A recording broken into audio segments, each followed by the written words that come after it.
Anda menyaksikan live breaking news bersama saya Siska Mawaski. Komisi Pemilihan Umum atau KPU Sulawesi Selatan telah merampungkan rekapitulasi Pilgub Sulsel 2024 pada Minggu 8 Desember. Hasilnya, pasangan calon Andi Sudirman Sulaiman Fatmawati Rusdi ditetapkan sebagai pemenang.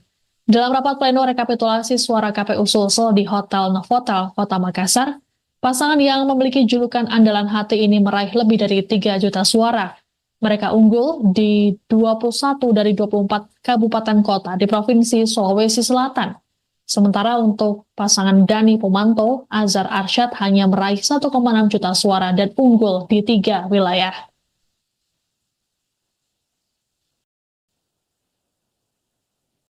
Dan kami akan menampilkan tayangan dari KPU Sulsel terkait dengan penetapan hasil Pilgub Sulawesi Selatan. Menetapkan keputusan Komisi Pemilihan Umum Provinsi Sulawesi Selatan tentang penetapan hasil pemilihan gubernur dan wakil gubernur Provinsi Sulawesi Selatan tahun 2024. 1.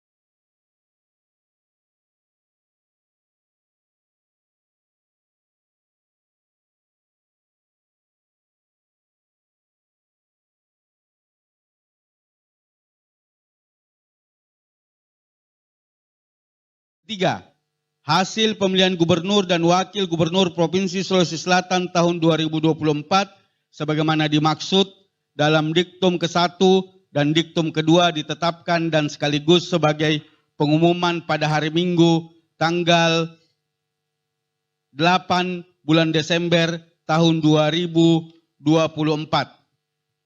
Keempat, keputusan ini mulai berlaku pada tanggal ditetapkan di Makassar pada tanggal 08 Desember 2024.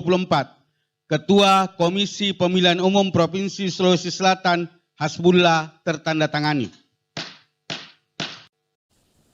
Dan Tribunnews selengkapnya mengenai informasi kemenangan Andi Sudirman Fatma di Pilgub Sulsel 2024 ini akan disampaikan oleh jurnalis Tribun Timur Renaldi Cahyadi. Baik, Tribuners, dapat saya sampaikan pasangan calon gubernur Sulawesi Selatan Andi Sudirman Sulaiman dan Fatmawati Rusdi berhasil meraih kemenangan signifikan dalam kontestasi pemilihan gubernur dan wakil gubernur Sulawesi Selatan 2024. Di mana hal itu berdasarkan rapat pleno terbuka rekapitulasi perhitungan suara tingkat provinsi yang diadakan oleh Komisi Pemilihan Umum Sulawesi Selatan di Hotel Novotel Kota Makassar pada Minggu 8 Desember 2024 kemarin, di mana pasangan dengan julukan Andalan Hati atau singkatan dari Andi Sudirman Sulaiman Fatmawati Rusdi ini berhasil unggul di 21 kabupaten kota yang ada di Sulawesi Selatan. Sudirman Fatma mencatatkan total perolehan suara sebanyak 3.014.255 suara sah. Sementara lawannya ini Mohram dan Pomanto Azhar Arsyad, mereka hanya menang di 3 kabupaten kota yang ada di Sulawesi Selatan, di mana kabupaten kota yang dimaksud adalah Kabupaten Bantaeng, Kabupaten Tanah Toraja, dan juga Kabupaten Toraja Utara. Pasangan Dani Pomanto Azhar Arsyad ini hanya meraih suara sebanyak 1.629 suara sah pada pemilihan kontestasi calon gubernur dan wakil gubernur Sulawesi Selatan. Hasil perolehan suara di tingkat Provinsi Sulawesi Selatan sendiri mencatatkan sebanyak 4.016.284 suara dinyatakan sah oleh KPU Sulsel, sementara itu ada sebanyak 181.453 suara dinyatakan tidak sah oleh KPU Sulawesi Selatan.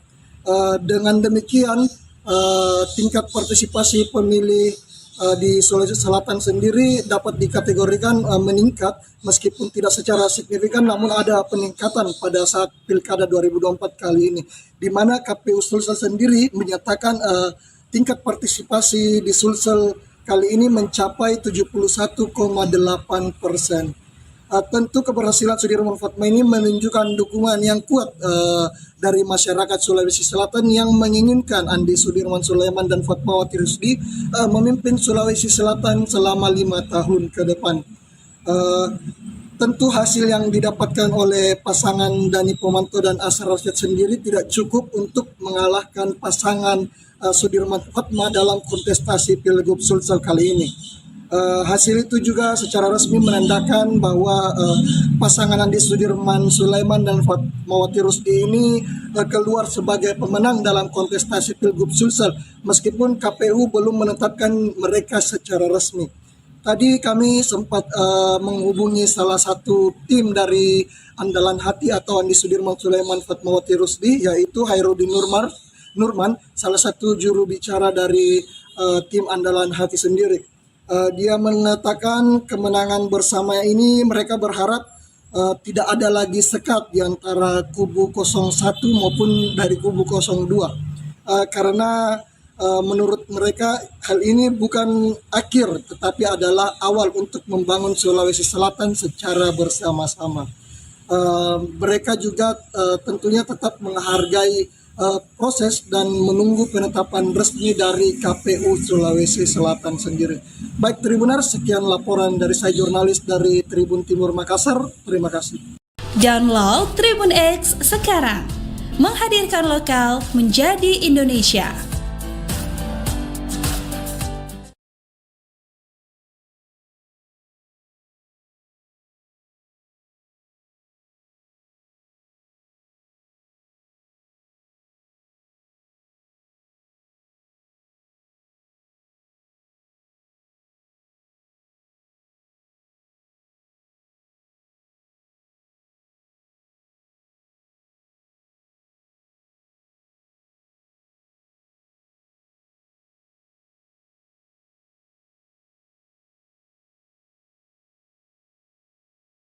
Kalau kita sudah mendengar tadi Pak Warsito terkait dengan pendidikan yang PAUD ya, tentu saja ada tahapan ya, tentu ada pendidikan tinggi pastinya. Nah sekarang ini juga kita sangat concern banyak sekali mahasiswa kita ya lulus tapi akhirnya tidak punya pekerjaan, bahkan tadi pencari kerja juga banyak justru yang terdidik gitu ya. Nah ini juga kita ingin tahu seperti apa sih sebenarnya ke depan dari pendidikan tinggi terutama juga dari sisi sains ya, karena di Indonesia ini kelihatannya untuk eksaknya jauh lebih rendah sekarang ini. Nah ini didatangkan khusus ya, yaitu wamen kita yaitu Profesor Stella. Kami persilakan Stella Christy, Wakil Menteri Pendidikan Tinggi, Sains dan Riset. Selamat datang.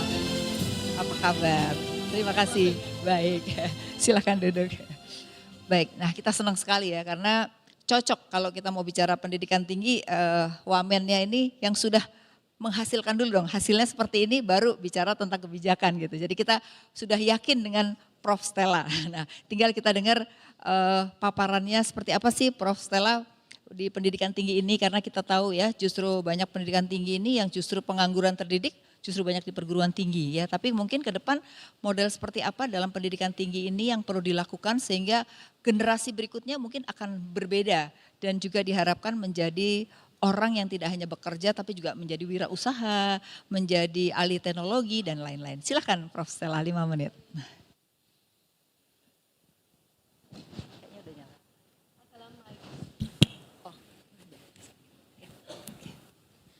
Assalamualaikum warahmatullahi wabarakatuh. Selamat siang, salam sejahtera, Om Swastiastu, Namo Buddhaya, salam kebajikan untuk kita semua. Terima kasih Bu Afiliani, terima kasih saya sudah diundang. Senang sekali bisa hadir bersama dengan 100 ekonom katanya ya, tapi ada lebih mungkin, lebih ya. Namanya aja setara ASEAN dengan 100 ekonom. Nah saya sangat senang sekali bisa hadir di sini karena saya itu bisa dibilang ekonom gagal. Dulu cita-citanya mau masuk FEUI dan waktu saya kuliah pun di luar negeri di Harvard itu saya sampai tingkat 3 jurusan ekonomi. Lalu tingkat ya ada waktu tingkat 3 jadi berubah pikiran. Jadi tidak selesai dengan gelar ekonominya, tapi sudah sampai tingkat 3. Nah, pada kesempatan hari ini karena saya ini ekonom gagal, jadi saya ingin mempergunakan kesempatan ini untuk bertanya kepada para pakar ekonomi.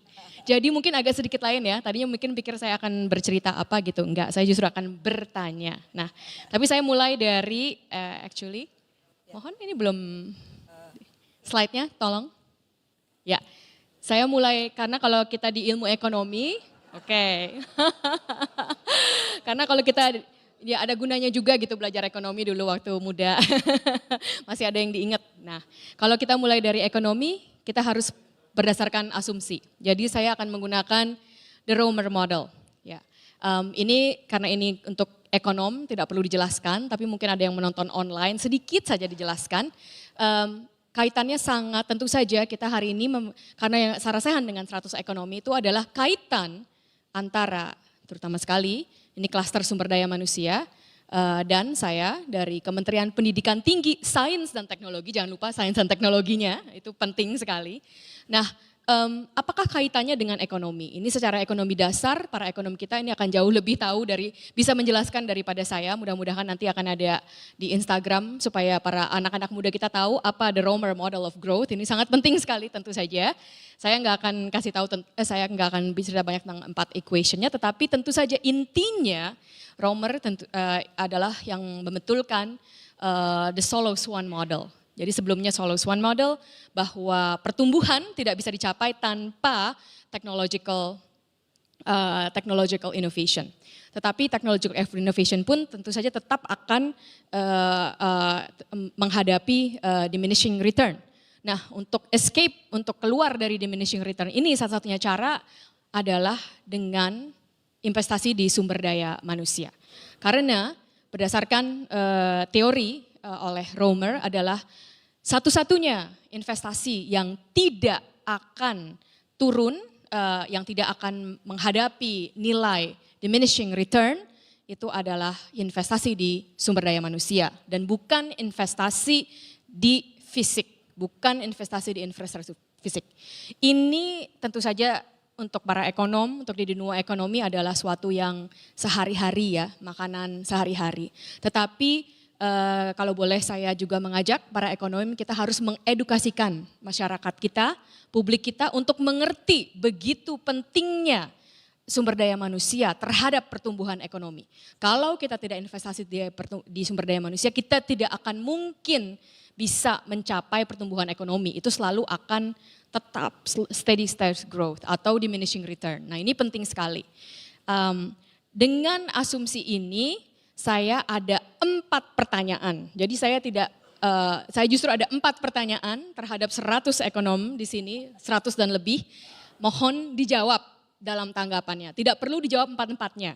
Satu jawaban penuh dan bagus untuk untuk pertanyaan yang manakah yang silakan para profesor-profesor kita, ekonom-ekonom kita ini menjawab. Oke, udah siap ya? Baik. Oke. Pertanyaan pertama untuk 100 ekonom.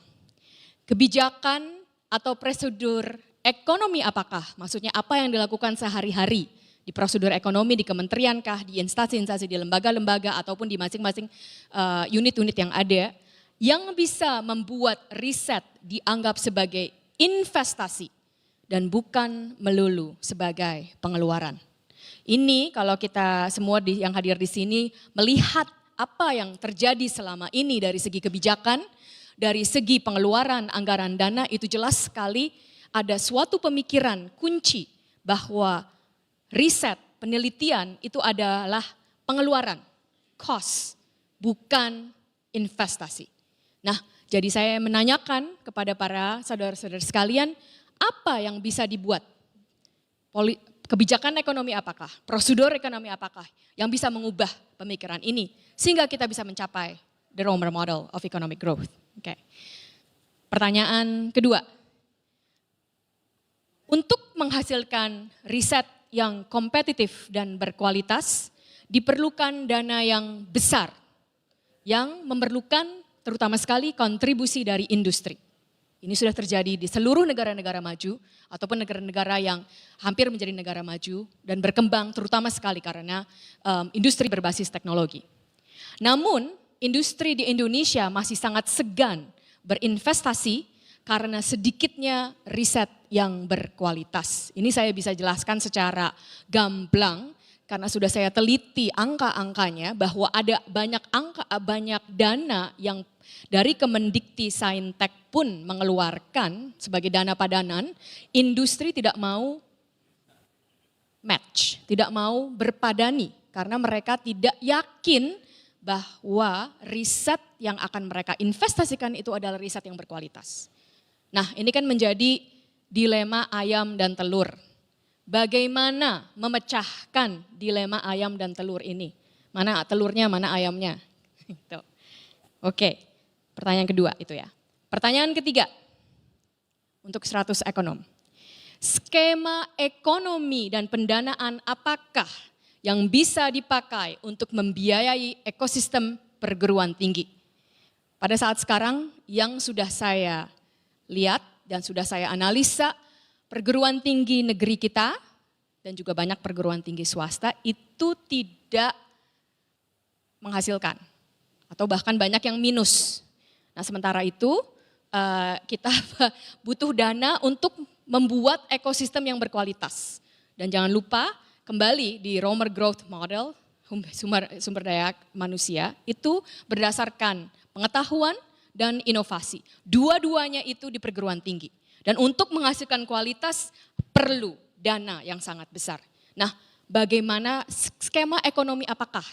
Apakah itu 80% dari pemerintah? Apakah itu dari hasil-hasil yang dilakukan? Apakah itu dari swasta? Apakah itu dari skema ekonomi dan pendanaan apakah yang bisa dipakai untuk membiayai ekosistem perguruan tinggi? Dan jawabannya harus di luar tambahkan dana APBN. Ya, itu nggak boleh jawaban itu. Oke. Tambahkan dana APBN untuk perguruan tinggi tidak boleh itu. Oke. Itu pertanyaan ketiga. Pertanyaan terakhir untuk para ekonom adalah, nah kita lihat dulu ini. Kita lihat dulu graf yang di sini. Ini grafnya dari IMF. Mohon maaf agak kecil ya, saya tadi kurang gitu ya. Iya. Nah, graf ini saya jelaskan. Ini dari International Monetary Fund yang melihat secara angka jelas apakah produktivitas, hasil kenaikan produktivitas secara ekonomi dari riset dasar dan dari riset terapan. Yang biru adalah riset terapan, yang merah adalah riset dasar. X-axisnya adalah tahun, berapa lama, dan Y-axisnya itu adalah citasinya, penyerapan citationnya. Nah, yang bisa dilihat secara langsung di sini adalah riset dasar secara jangka panjang itu mempunyai dampak yang jauh lebih besar pada pertumbuhan ekonomi. Diukur berdasarkan inovasi dan produktivitas. Jadi kita bisa lihat total area di bawah yang merah itu lebih besar daripada total area di bawah yang biru. Dan itu dilihat dari citasi dari paper ke patent dan ke industri. Versus citasi dari patent langsung ke patent dan ke industri. Nah, riset terapan secara jangka panjang lebih sedikit dampaknya terhadap pertumbuhan ekonomi, produktivitas, inovasi itu lebih sedikit. Namun kalau kita cuma mengukur dalam jangka waktu 10 tahun, kita bisa lihat memang yang biru lebih banyak. Ya, tetapi pertumbuhan ekonomi suatu negara, Indonesia Emas 2045 itu adalah jangka panjang. Namun kebijakan ekonomi yang terjadi selama ini selalu kebanyakan berfokus pada hasil jangka pendek. Termasuk insentif yang diberikan kebanyakan adalah untuk hasil riset terapan. Kembali lagi ini adalah data bukan saya yang bikin, ini yang bikin International Monetary Fund, sangat bisa dipercaya bahwa kita harus dua-duanya, bahkan sebenarnya kita harus lebih banyak terhadap riset dasar. Nah, tetapi tentu saja saya ingin kembali menanyakan kepada para pakar-pakar Ya. bagaimana kita menghadapi masalah jangka pendek versus jangka panjang ini dengan tujuan meningkatkan ekonomi negara secara keseluruhan. Demikian pertanyaan Ya. saya, 4 pertanyaan, mohon dijawab. Terima kasih. Ini bedanya ya, kalau wakil menterinya itu adalah seorang profesor dan dosen, mengembalikan pada yang bertanya, pada yang mengundang ya untuk menjawab. Tapi bagus, saya setuju sekali ada 4. Jadi ini ada, kebetulan ada 3 juga nih yang akan menanggapi. Jadi yang menanggapi dari tadi saya lihat sudah mencatat untuk menjawab apa pertanyaan profesor. Kalau nggak bisa jawab berarti wah itu salah gitu ya. Baik, yang pertama saya undang untuk menanggapi yaitu Ibu Tanti Novianti, Wakil Dekan Sekolah Bisnis IPB. Silakan untuk menyampaikan jawaban. Jadi bukan nanya ya, sekarang jawaban. Terus mungkin mohon Ya. dari pertanyaan yang mana, terus untuk slide-nya tolong ditampilkan. Terima kasih. Baik, terima kasih Bu Afi dan Ibu Stella. Nampaknya ini kayak ujian prelim ya. Sungguh menanyakan supaya saya tahu gitu. Siap Ibu, mungkin terima kasih sudah diberikan kesempatan langsung dengan Ibu Stella. Barangkali dengan pemerintahan yang baru ini kan sedang berupaya untuk terus meningkatkan gitu Bu ya. Barangkali mungkin dari saya selama ini pengalaman gitu ya, mungkin saya lebih fokus ke yang nomor 2. Nomor 2, mohon ditampilkan slide-nya pertanyaan nomor 2. Ya. Ini serasa belajar makro Bu. Serasa saya belajar. waktu mengajar makro juga gitu ya. Ada Saya solo, belajar. Oke. ada solo growth model dan Harold growth itu ya. Silakan. Baik, jadi kaitannya dengan pertanyaan yang nomor 2 untuk menghasilkan riset yang kompetitif, bla bla bla dan seterusnya. Memang ini nampaknya ada kait mengkait. Nah, pengalaman selain apa yang dilakukan dan saya melakukan riset dengan teman-teman kepada periset yang menerima dana dari LPDP. Pertama tadi dikaitkan dengan riset itu kan memang bisa pilihan ada yang dasar dan terapan. Dan ini banyak pengalaman di negara yang lain memang mau fokusnya di mana. Tadi dasar memang jangka panjang, terapan memang cepat tapi dalam jangka pendek. Nah, kita barangkali ke depan harus fokus dan konsisten. Karena kita tahu kalau kita bicara pendidikan, kita tahu pendidikan itu merupakan salah satu hal yang sangat penting mempengaruhi SDM yang tentunya ujungnya ke sumber daya negara juga kan gitu-gitu ya, seperti itu. Nah, berdasarkan temuan itu atau yang kita lakukan, memang kelemahan riset kita sekarang itu adalah lebih ke parsial-parsial. Kenapa seperti itu? Bisa jadi tadi ada kaitannya dengan dana yang terbatas. Nah, bisa ke sana juga. Dananya Tapi per project gitu Bu maksudnya. Nah, barangkali ini sebetulnya kan bisa diantisipasi ya. Mungkin ini ada kaitannya dengan tadi jangan menjawab harus dari APBN. Kita bisa mencari sumber sebetulnya dari yang lain, swasta atau misalnya kolaborasi antar perguruan tinggi dengan dana mandirinya atau juga dari luar. Gitu kan seperti itu. Nah, yang sering kali terjadi selain penelitian itu hanya parsial, juga bidang keilmuannya adalah biasanya hanya lebih seragam. Sehingga barangkali kolaborasi antar keilmuan ini menjadi sesuatu yang penting. Sehingga penelitiannya pun tidak hanya di bagian perut saja atau ekor atau kepala, tetapi ini satu rangkaian. Kemudian kolaborasi tadi dengan industri ini menjadi sangat penting. Ya. Dan tadi seperti yang disampaikan, industri seringkali menolak karena tadi mungkin dampaknya Nggak ada insentif mungkin. tidak ada insentif dan dampaknya kecil. Nah, pengalaman yang kita tanya-tanya itu, kenapa industri itu tidak mau terlibat? Itu karena begitu nanti ada inovasi baru, ada hasil, kemudian mau dikomersialisasikan. Nah, Investasi. kesulitannya adalah pada saat pengurusan. Ya. Sehingga nanti birokrasinya ternyata baru di meja A lama, belum ke meja B, C. Sementara bagi industri ya itu adalah sesuatu uang gitu kan Baik. ya, waktu adalah uang. Nah Oke. barangkali itu Baik. yang poin penting. Terima kasih Ibu Tanti, Kasih. tadi sudah diterima oleh Bu Kasih, Bu. Stella ya Bu ya. Pada akhirnya memang persoalan pada konsistensi anggaran itu sendiri. Seringkali parsial, tidak berkelanjutan sehingga akhirnya sepotong-sepotong. Dan yang kedua insentif mungkin ya Bu ya, insentif buat perusahaan. Karena kalau perusahaan ada insentif tentu mereka akan berlomba-lomba untuk membiayai. Baik, yang berikutnya ada 4 ini Bu, banyak sekali. Mereka senang dikasih pertanyaan sama Ibu. Yaitu Josi Prananta Muiz, dosen Fakultas Ekonomi Universitas Indonesia. Kami persilakan. Mohon dibantu mic-nya. Pak, ini Pak depan. Ya, silakan. Mau menjawab nomor berapa Pak? Tes dulu. Saya mungkin yang pertama barangkali ya. Oh, yang pertama. Pertama, tolong slide-nya. Terima kasih Bu Afi atas kesempatannya ini. Menurut saya sih simpel aja bahwa pengeluaran untuk riset itu bisa dianggap sebagai investasi sepanjang dia memberikan kontribusi pada terutama adalah aspek kemanusiaan. Dan ini saya kira mungkin juga saya ingin minta perhatian Ibu Stella sebagai Wamen Dikti dan Saintek. Saya merasa bahwa dunia pendidikan kita, terutama perguruan tinggi, itu mengalami masalah besar. Ya. Saya ingat dulu waktu Pak Daud Yusuf, senior kita datang ke kampus, setelah sekian lama dia nggak mau ke kampus, 40 tahun. Dia menyampaikan kepada guru besar dan kami dosen bahwa yang dia risaukan adalah bukannya adanya kebudayaan, tapi ketidaksadaran kita akan adanya kebudayaan itu. Terutama pada para pemimpin dan para intelektual.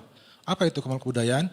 Bahwa kita pernah menciptakan nilai-nilai, values, nilai kebangsaan, waktu Sumpah Pemuda, nilai persatuan, kemerdekaan, waktu merdeka.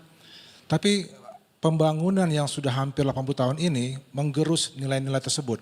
Kita semakin tidak merdeka secara ekonomi, kita tidak berdaulat, tidak punya nilai-nilai persatuan dan seterusnya. Dan beliau sangat risau dengan hal itu. Itu perlu dijadikan PR besar kita.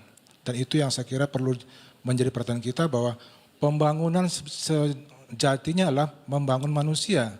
Memanusiakan manusia kembali gitu loh.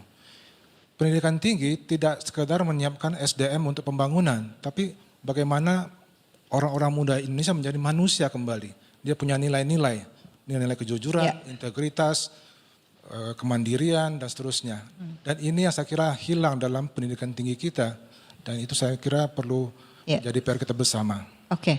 Terima kasih. Jadi intinya Bapak membuat riset sebagai investasi ya? Jawabannya itu ya. Tadi kan soal jadi investasi seperti apa, tadi salah satunya adalah memanusiakan manusia, mengembangkan budaya yang selama ini harus dikembalikan gitu ya. Terima kasih. Yang ketiga ada lagi yaitu Mas Denny A. Purwanto, Associate Indet atau dosen Fakultas Ekonomi dan Manajemen IPB. Silakan. Mau jawab nomor berapa Mas Denny? Nambahin nomor 1 Bu. Oh, nambahin nomor 1, oke. Karena ada 100 ekonom jadi supaya bisa lebih optimal nanti memberikan masukan ke Bu Wamen. Ya, silakan. Makasih Bu Afiliani. Jadi menarik nih teori menurut Romer ya mengenai investasi modal manusia. Tapi sebenarnya ada terusannya Bu Stella, itu teori mengenai job search atau bagaimana kemudian investasi modal manusia itu bisa optimal diterima oleh pasar tenaga kerja. Cuman kalau saya ngajar itu di semester 4. Karena Bu Stella sampai semester 3, dia mungkin belum nyampe ke situ. Gitu. Oke. Untuk pertanyaan nomor 1 mungkin saya sedikit sharing saja Bu. Saya kebetulan ambil PhD di Göttingen, Jerman gitu ya. Dan yang saya pahami adalah alokasi anggaran kepada universitas di Jerman itu didasarkan oleh research-nya. Dan itu sangat bergantung kepada prioritas pembangunan nasionalnya. Misalnya prioritas pembangunan nasionalnya pengentasan kemiskinan. Maka universitas-universitas yang publikasi research-nya, applied dari studinya itu lebih banyak di soal kemiskinan, maka universitas itu akan mendapat alokasi anggaran yang lebih besar. Gitu ya. Demikian juga kalau misalnya fokusnya bagaimana job search tadi ya, meningkatkan employability. Kan isu kita itu adalah tadi sempat disinggung juga, pengangguran yang tinggi itu bukan yang pendidikannya SD atau SMP gitu ya. Tapi SMA, bahkan sekolah vokasi, dan urutan ketiga itu perguruan tinggi. Nah ini tugas mungkin Bu Wamen juga nanti bagaimana kemudian employability dari lulusan vokasi, diploma, bahkan S1 ini bisa lebih baik. Itu bagaimana kemudian mematchingkan tadi Bu, memperkecil mismatch antara kebutuhan kalau istilahnya Dudika, dunia usaha dan industri kerja dengan dunia pendidikan, perguruan tinggi dan juga mungkin nanti kalau yang SMA dan SMK karena itu yang paling tinggi penganggurannya perlu berkoordinasi juga. Itu dari saya. Ya. Terima kasih Bu Terima Alfi. kasih Mas Denny, ini menarik masukannya ya. Mungkin bisa jadi ininya Bu Stella nih, masukan Bu Stella. Oke, yang terakhir saya persilakan Bapak Yorga dari SBM ITB. Di mana orangnya? Oh, oke, silakan. Terima kasih Bu Alfi. Selamat siang Bu Stella. Saya panggil Bu karena kata Pak Satrio kita desakralisasi profesor Bu, gak usah panggil prof katanya. Ya. Baik, saya mau nanya Bu tapi disuruh jawab. Jadi ada 2 jawaban tambahan dan 2 pertanyaan tetap saya Jawab yang mana dulu Pak? Yang mana Pak? Mengechoing apa yang disampaikan Mas Denny tentang jawaban pertanyaan 1 dan 4 menurut saya cukup nyambung ya. Jadi 1 dan 4. Ya. 1 dan 4-nya bisa di 1 dan 4 betul. 1 dan 4 betul. Poinnya adalah bagaimana betul sektor prioritas ini kita perlu gitu Bu. Jadi bagaimana kalau lanjut tentang fungsi solo atau romer tadi kita lanjutkan ke negara yang hadir gitu Bu. Kita mengutip Mariana Mazzucato, dia bilang entrepreneurial state atau moonshot mission, di mana negara yang leading, sektor prioritas mana yang harus kita dahulukan. Sehingga anggaran riset untuk universitas itu tergantung sektor prioritas tadi, mengaminkan apa yang disampaikan sebelumnya. Sehingga bagaimana misalkan kalau kita lihat di Scopus database, riset kita di engineering, medicine, material science itu kurang. Seharusnya anggaran itulah yang diprioritaskan situ. Selama ini kan PUI di universitas itu bottom up. Semua kampus boleh mengajukan pusat riset, bidangnya palu gada gitu. Nah bagaimana negara hadir, ini arah kita mau ke sana, termasuk industri juga, karena pada akhirnya industri itu pasti akan mencari yang cuan gitu ya, mencari yang market returnnya tinggi, maka basic research itu harus ada di pemerintah gitu Bu. Dia yang leading, maka riset terapan itu masuk ke swasta, maka harus ada integrasi di sana. Pertanyaan ketiga saya ingin menjawab, tapi jawabannya adalah tetap harus memakai APBN Bu. Gak bisa kita tidak pakai APBN, kasih uangnya kami ke universitas, we'll conquer the world gitu Bu. Give us the money, beri kita anggaran untuk riset, kita akan menaklukkan dunia dengan riset-riset yang produktif. Oke, janji ya. 2 pertanyaan Bu, kita lanjutkan di Solo Model. Kalau syaratnya dari Acemoglu itu institusinya harus baik Bu. Jadi bagaimana pertanyaannya kita meningkatkan institusi yang baik untuk riset, paten kita hargai, Scopus riset kita hargai. Pertanyaannya bagaimana kementerian ke depannya memperbaiki kualitas institusi kita untuk riset. Yang kedua lanjut ke Solo Model. Syarat dari L itu kita tingkatkan kualitasnya, dia akan berinovasi di satu sisi, yang kedua memberikan eksternalitas positif untuk lingkungannya. Nah pertanyaan saya, orang-orang intelektual ini Bu Stella menjadi role model kita, memberikan eksternalitas positif, so what is your expectation for us? Saya lulusan LPDP Bu, baru pulang PhD dari London School of Economics, jadi apa ekspektasi Ibu untuk kami semua generasi muda memberikan eksternalitas positif untuk sekitarnya. Terima kasih. Assalamualaikum warahmatullahi wabarakatuh. Terima kasih. Jadi selain masukan ada pertanyaan dan pertanyaan ini sangat bagus ya Bu Stella ya. Karena Bu Stella jadi role model gimana nih supaya ke depan generasi muda ini juga punya harapan. Silakan Bu Stella. Oke, terima kasih sekali untuk jawaban-jawabannya.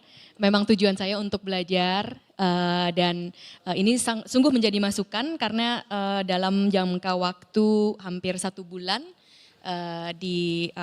bekerja di kementerian, tentu saja yang banyak saya lakukan adalah memetakan masalah-masalahnya. Jadi sungguh pertanyaan-pertanyaan yang saya tanyakan tadi 4 itu sebenarnya banyak, saya catatannya banyak tuh.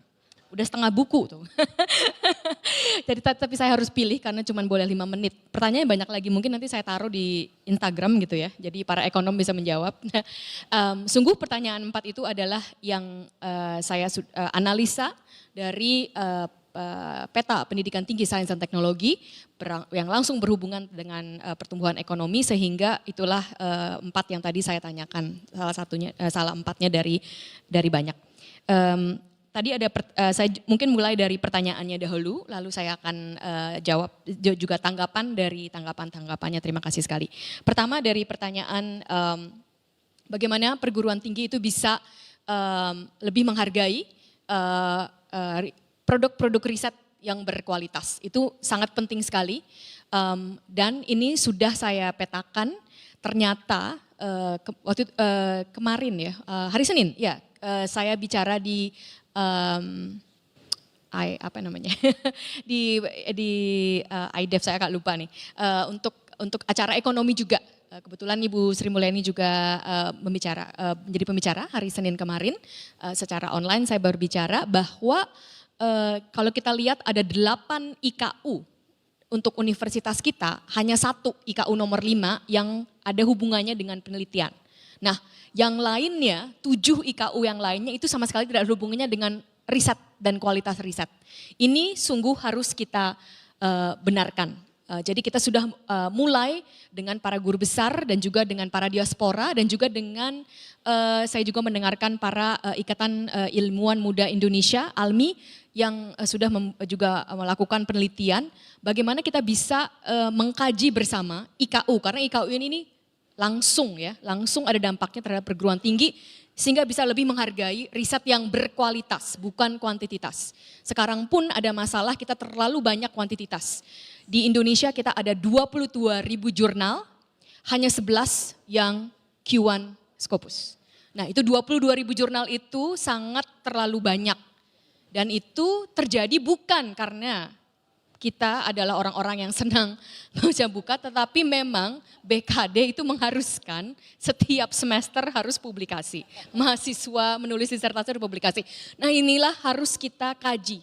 Apakah itu sungguh-sungguh akan menghasilkan berdasarkan kualitas atau itu hanya berdasarkan kuantitas tanpa sungguh-sungguh ada perubahan. Jadi ini kita kaji bersama, perlu sekali masukan-masukan dari para dosen-dosen, dari para rektor-rektor, guru besar kita. Terima kasih. Pertanyaan kedua, bagaimana eksternalitas? Saya juga tentu saja harus belajar dari para dosen-dosen ini. Eksternalitas kita tentu saja kalau para ekonom adalah dosen itu sangat diperlukan sekali bagaimana kita mengajarkan, karena saya juga dosen, terhadap mahasiswa kita. Mungkin satu cara yang sederhana, ayolah kita kaji setiap tugas yang kita berikan kepada mahasiswa kita. Ayo kita kaji apakah itu sungguh bermanfaat untuk meningkatkan pertumbuhan sang individu, sang mahasiswa. Jangan sampai tugas-tugas itu hanya diberikan karena memang harus punya tugas.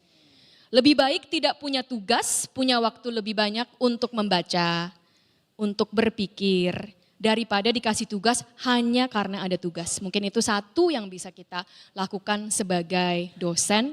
Ayolah tugas itu sungguh bisa ada, kita bisa menjawab kenapa saya memberikan tugas itu. Dan sedikit tanggapan, satu tadi mengenai kerumitan birokrasi, terima kasih sekali Ibu Tanti. Itu memang juga yang sudah saya dengar berkali-kali, jadi saya senang sekali dengar dari Ibu. Dan kalau saya boleh memuji, IPB itu dikenal sebagai manajemennya itu sangat yang paling bagus sementara ini. Ya, kami sangat berterima kasih dan kami ingin mengadakan workshop bagaimana manajemen antara riset pendanaan antara industri, pemerintah dan universitas di IPB sangat dengan baik sekali. Lalu yang kedua mengenai integritas dan kejujuran, saya sangat setuju. Kembali juga di mana kita itu sebagai universitas, segala sesuatu yang kita lakukan itu berdasarkan integritas. Paper-paper yang kita tulis itu harus high integrity, harus berdasarkan kejujuran. Kalau di science itu adalah nomor 1, ayolah kita kembalikan ini. Dan mungkin yang terakhir itu bagaimana kita bisa melihat employability. penyerapan tenaga kerja dari lulusan vokasi, diploma, bagaimana itu di matchingnya. Mungkin sedikit kalau saya boleh membagikan, kita harus bisa jelas. Vokasi itu adalah untuk bisa menyanggapi kebutuhan dari demand, ya, kebutuhan dari industri. Oleh karena itu harus sering-sering dilihat industrinya bergeraknya seperti apa. Berapa tahun lagi akan menjadi apa, itu harus dipetakan terus. Nah itu tugas kementerian kita, termasuk juga tugas dari industri dan pekerjaan. Tetapi universitas non-vokasi itu adalah dua-duanya. Demand tapi juga supply. Harus mensupply, harus mengeluarkan inovasi-inovasi baru yang akan membuat industri-industri baru. Kita tidak usah jauh-jauh, industri yang ada yang sangat berhasil, Google, AI, industri, open mind, itu semuanya datang dari universitas. Nah itulah kalau kita bisa melihat secara jelas pemetaan ini, saya rasa kita akan bisa lebih maju ke depannya. Sekali lagi terima kasih atas saran-sarannya. Terima kasih. Masih bisa bertanya lagi. Ya, terima kasih Dr. Stella Christy karena hari ini ternyata sangat berbeda modelnya, tapi menarik mereka juga jadi berpikir untuk menjawab ya. Terima kasih, mudah-mudahan ke depan kita berharap semuanya akan sukses dan para dekan di sini, rektor bisa membuat perguruan tinggi lebih maju. Terima kasih, Stella.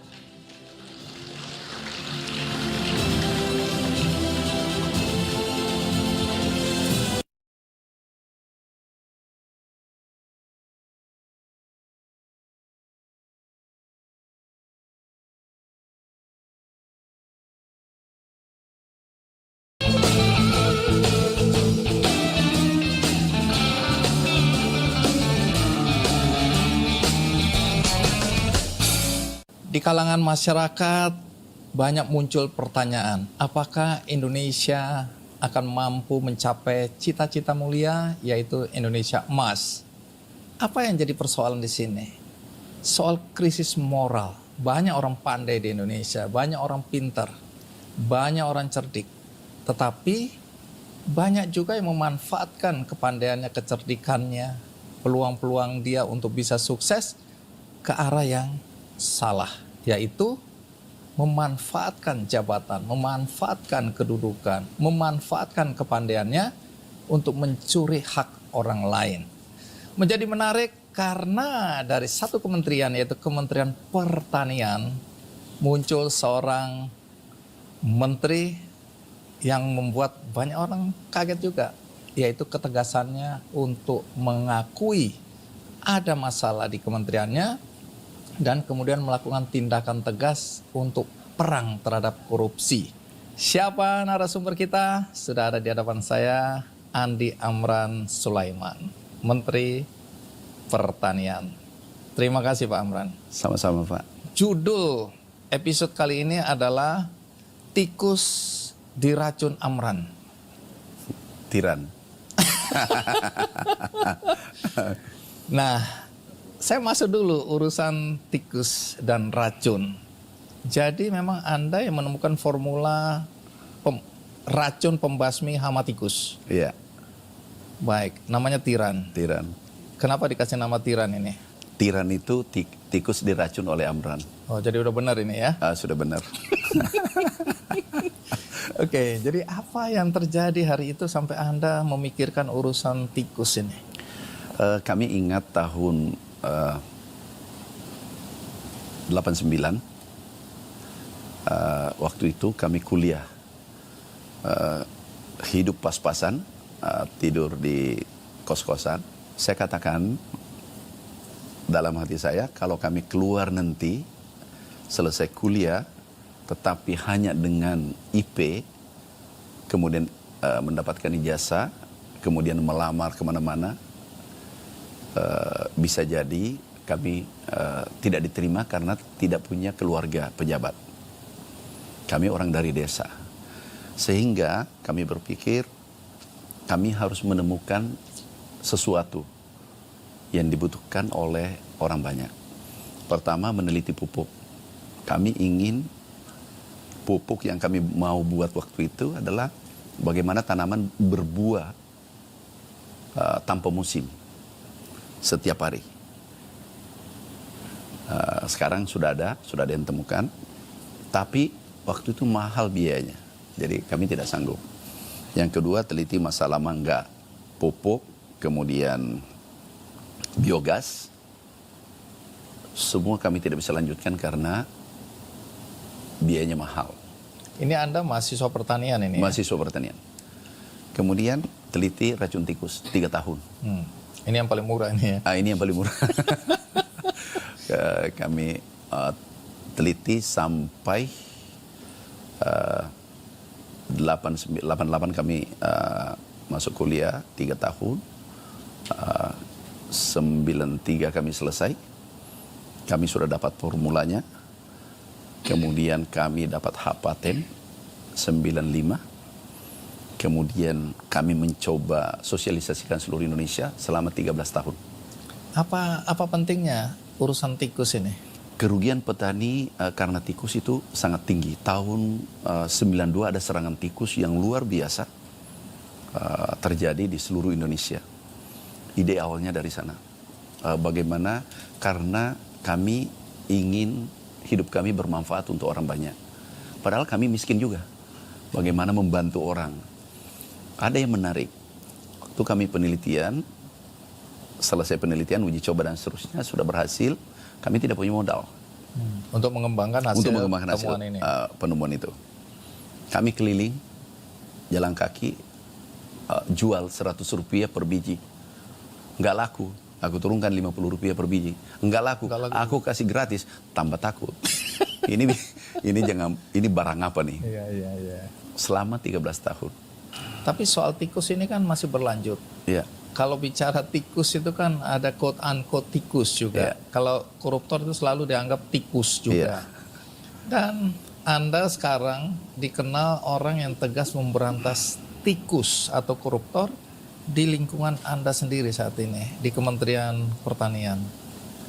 Jadi apakah ini karena perintah Presiden atau memang Anda dari dulu sudah menyadari bahwa korupsi ini menyebabkan banyak kerugian pada negara? Maaf, sejak kami kerja 15 tahun di BUMN, kemudian resign, kemudian jadi pengusaha, kemudian jadi dosen, kami dididik oleh ayah saya, jangan pernah makan kalau bukan hakmu. Jangan pernah apapun yang terjadi, jangan pernah mengambil hak orang. Padahal ayah ini orang miskin ini ya? Iya, orang miskin. Nah kemudian di saat di BUMN, seringkali jabatan kami terakhir adalah kepala logistik. Di perkebunan lah ya? Iya, katakanlah itu tempat basah. Pernah suatu saat kami ditekan untuk markup pengadaan pupuk. Waktu itu nilainya 74 miliar. Seharusnya harga pupuk itu 34 miliar. Saya katakan padahal kami sudah posisi puncak waktu itu. Jabatan puncak di BUMN. Saya katakan kalau ini dilanjutkan kami pilih keluar. Yang menekan siapanya? Pimpinan. Internal ini? Internal. Oke, terus? Dan ada yang dari Jakarta. Saya katakan ini tidak boleh kita lakukan. Akhirnya kami tetap bertahan, lelang sesuai dengan keinginan kami. Kemudian kami dimutasi. Saya tidak tahu apakah hubungannya dengan ini. 1 tahun kemudian kami resign. Kami katakan ini tidak sejalan dengan petua-petua ayah saya. Bahwa jangan makan haknya orang lain. Kami resign. Jadi tetapi kalau yang sekarang kami luar biasa Bapak Presiden. Beliau tegaskan berantas korupsi, tidak boleh kompromi pada mafia. Ini luar biasa pesan beliau. Saya sudah beritahu semua teman-teman kalau Anda melakukan yang tidak terpuji, korupsi, kolusi, pasti kami tindak. Yang tindak bukan saya, sistem. Jadi meritokrasi. Anda bersalah harus dihukum. Jadi di sini baru saja ada 11 orang kami nonaktifkan. Ini eselon berapa aja ya? Eselon 2, 3 dan stafnya. Temuannya apa?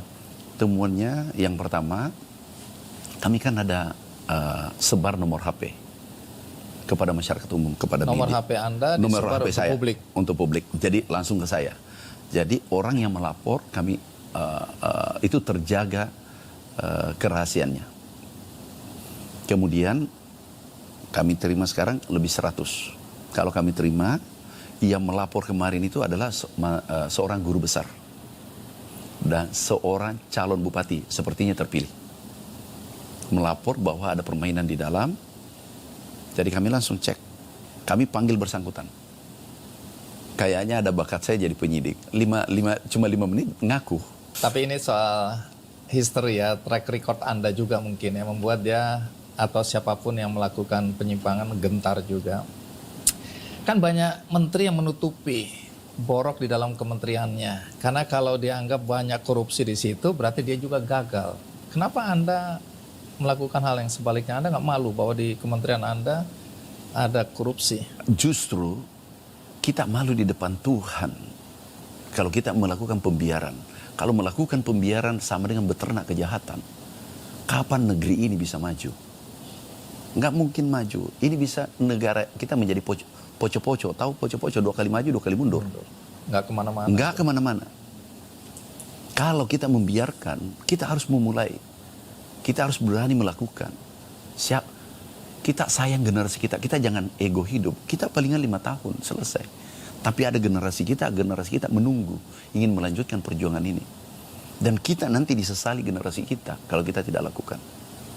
Pak Amran, tadi di pembukaan saya bilang di negeri ini ada krisis moral. Ya. Iya. Orang sudah nggak percaya lagi bahwa ada kebaikan di antara terutama pejabat-pejabat pemerintahan. Anda ini kan jadi aneh sendiri nih. Anda nggak merasa Anda kesepian, Anda berjuang sendiri, padahal ekosistemnya sudah korup. Justru, nggak tahu ya, justru kami nikmati. Justru kami tertekan. Kalau kami melihat kesuliman, kami melihat korupsi, kami melihat bermain-main, kami tidak tindaki kalau dibawa kewenangan kami. Karena itu nanti dipertanggungjawabkan. Ini bukan pengadilan terakhir di dunia. Ada pengadilan berikutnya. Dan pasti, itu mutlak, semua agama. Ada pengadilan yang menunggu nanti. Dan itu lebih pedih. Jadi apa yang kami bisa lakukan untuk republik ini, apa yang kami bisa lakukan untuk rakyat, apa yang kami bisa lakukan untuk petani Indonesia, kami lakukan sekuat tenaga. Kalaupun resikonya, aku tahu itu berat. Apa? Kami dapat uang. Uang dari mana? Kami pungut di pasar, kami ikut bersihkan pasar. Bukannya diapresiasi, langsung ngambil kayu. Yang mana tangan Anda yang pungut tadi? Tangan kanan, ayo angkat tangan kanan, dipukul. Kenapa begitu? Beliau mengatakan itu bukan hakmu.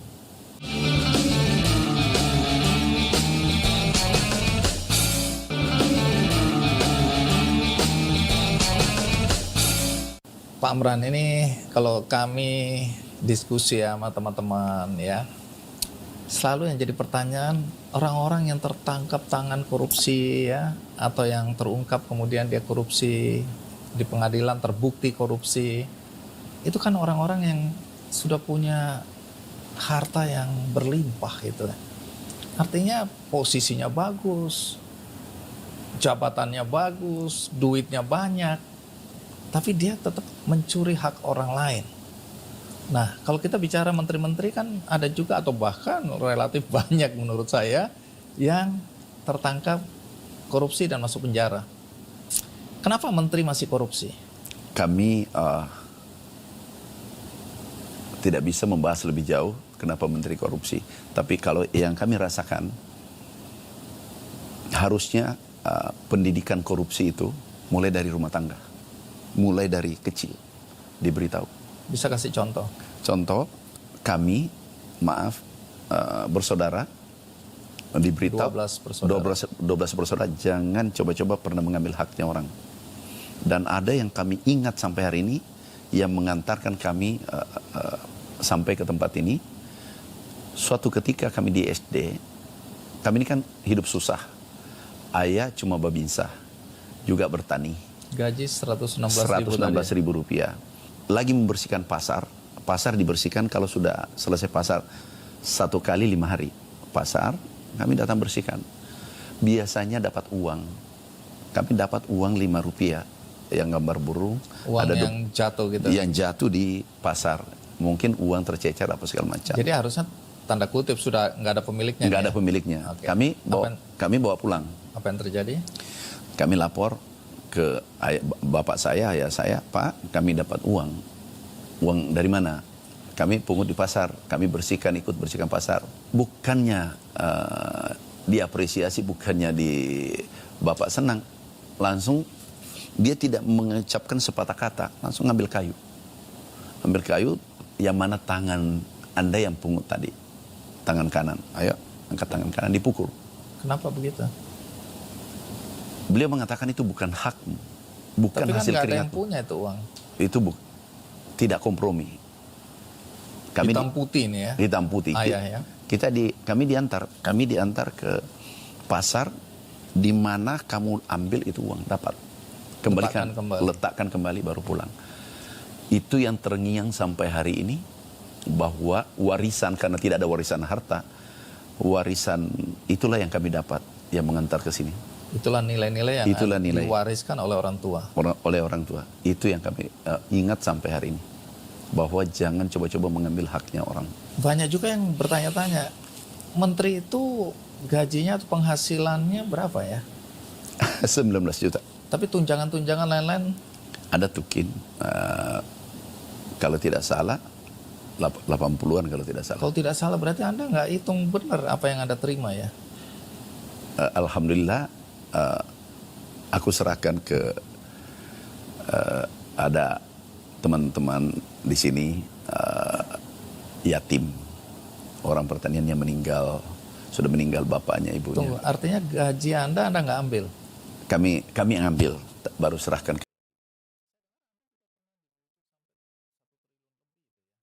Swap atau hasil keuntungan atau hasil apapun lah itu? Pernah hasil keuntungan, saya jangan, gak boleh. Selama berhubungan dengan tempat ini, insya Allah, dan bukan hasil keringat, enggak. Insya Allah kami, jangankan itu, perusahaan yang racun tikus tadi, aku tutup. Hah? Perusahaan racun tikus aku tutup. Padahal Anda jadi orang kaya gara-gara racun tikus itu kan? Bukan kaya, hidup cukup. Anda ini menghindar untuk dibilang kaya, oke lah. Berapa kekayaan Anda sebenarnya sampai Anda kok nggak enak hati menyebut Anda orang kaya? Cukuplah untuk hidup, keluarga, anak, sudah cukup. Tapi Anda naik jet saya dengar ya, jet pribadi.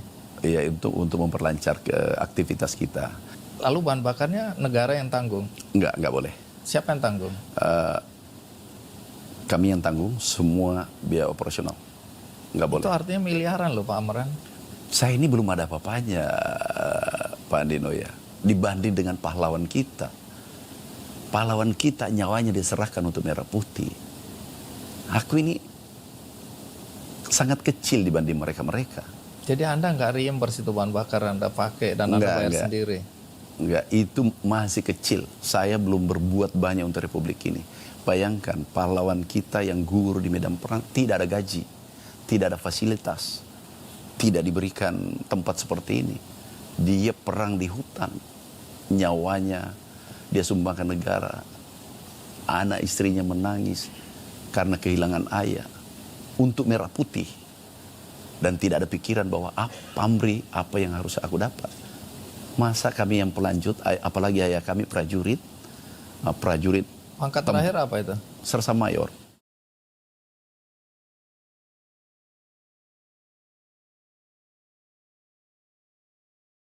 Merah putih. Nyawa ini tidak bisa dinilai dengan rupiah. Masa dengan hartanya aja nggak mau berbuat untuk negara. Pak Amran, saya sih tahu ya, kalau memang benar dari laporan kekayaan sebagai penyelenggara negara, kan Anda laporkan tahun 2023. Iya. Saya udah catat ini. Download Tribun X sekarang. Menghadirkan lokal menjadi Indonesia.